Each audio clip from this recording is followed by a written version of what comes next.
दोस्तों की। ग्याविन और उसके दोस्त दिल्ली के बढ़ते पोल्यूशन से परेशान हो गए थे और कुछ समय के लिए दिल्ली से बाहर जाना चाहते थे। उन सभी ने मिलकर हिमाचल जाने का प्लान बनाया। 3 दिन बाद ही उन्होंने कैब हायर की और सुबह 4 बजे अपनी ट्रिप के लिए निकल गए। ग्याविन और उसके दोस्तों को लेने आया ड्राइवर बहुत ही हंसमुख और खुश मिजाज था। कुछ ही समय में उस ड्राइवर की दोस्ती सभी से हो गई थी। उन लोगों को घर से निकले हुए करीब 4 घंटे हो चुके थे। सुबह के 8 बज रहे थे। आसमान में अब भी अंधेरा छाया हुआ था। तभी गाड़ी में बैठे सभी लोगों को सामने रोड पर एक घने कोहरे की चादर दिखी। वो कोहरा इतना गहरा था कि उसके आगे रोड दिखाई ही नहीं दे रही थी। ग्याविन ने नोटिस किया कि उनका ड्राइवर जो पहले बहुत मुस्कुरा रहा था, अब अचानक से बहुत सीरियस हो गया है। उसके चेहरे का मानो रंग ही उड़ गया है।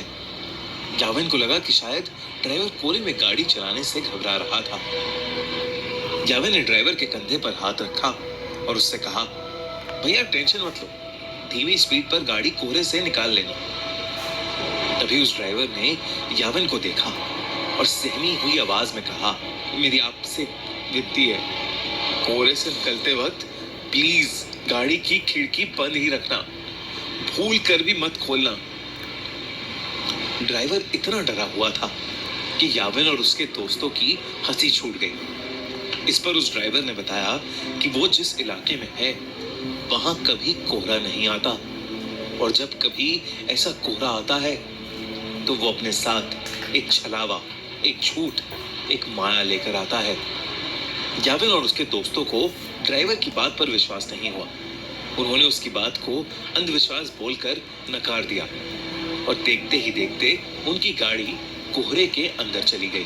कोहरे की चादर उनकी उम्मीद से काफी बड़ी थी। ड्राइवर धीरे धीरे गाड़ी आगे चला तो रहा था, पर किसी को आगे का कुछ भी नहीं दिख रहा था। अचानक ही गाड़ी में बैठी रिया को अजीब सी बेचैनी होने लगी। उसे बिल्कुल सांस नहीं आ रही थी। वो ड्राइवर की बात को भूल गई और उसने गाड़ी का शीशा खोल दिया और अपनी गर्दन गाड़ी के शीशे से थोड़ी बाहर निकाल ली। खिड़की खोलते ही रिया को वापस सांस आई, लेकिन वो कोहरा अब गाड़ी के अंदर आ चुका था। कुछ ही सेकंड्स बाद जैसे ही रिया ने गाड़ी के अंदर देखा तो उसके होश ही उड़ गए। गाड़ी रोड पर चल रही थी, पर उस गाड़ी के अंदर रिया के अलावा और कोई नहीं था। रिया की सांस वही अटक गई। ग्याविन, रवि और ड्राइवर तीनों ही गाड़ी से गायब थे। गाड़ी अपने आप आगे चल रही थी। रिया ने गाड़ी से कूदने के लिए गाड़ी का दरवाजा खोलने की कोशिश की, पर गाड़ी लॉक थी और जोर लगाने पर भी उसका लॉक नहीं खुल रहा था। वो जोर जोर से गाड़ी के अंदर चिल्लाने लगी। तभी कुछ ही देर में धीरे धीरे वो गाड़ी खुद ही रुक गई और दरवाजे का लॉक अपने आप खुल गया।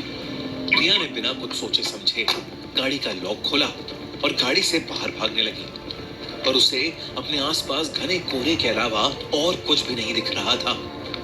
रिया चिल्ला चिल्ला कर मदद मांगने लगी। उसका दिल अब उसके शरीर से बाहर आ रहा था कि तभी उस कोहरे में कुछ दूर पर उसे एक काली परछाई दिखी जो एक बहुत ही बड़े आदमी जैसी लग रही थी।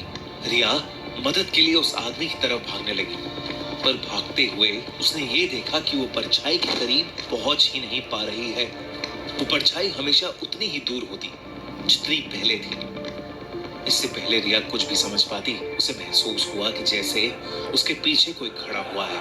रिया अब इतनी डर चुकी थी कि उसके अंदर पीछे मुड़ने की भी हिम्मत नहीं थी। और हिम्मत करके जब रिया ने पीछे देखा, उसकी रूह कांप गई। रिया के पीछे एक 12 फीट लंबा काला साया था। लंबे काले साये को देखकर रिया बुरी तरह कांपने लगी। तभी अचानक रिया को पीछे से एक बहुत जोर का धक्का लगा और वो नीचे गिर पड़ी। ग्याविन, रवि, वो ड्राइवर और रिया अब भी गाड़ी में थे। रिया ने जैसी वो खिड़की खोली थी, वो बेहोश हो गई थी। उस ड्राइवर ने उसके बेहोश होते ही रवि को जल्दी से वो खिड़की बंद करने को कहा।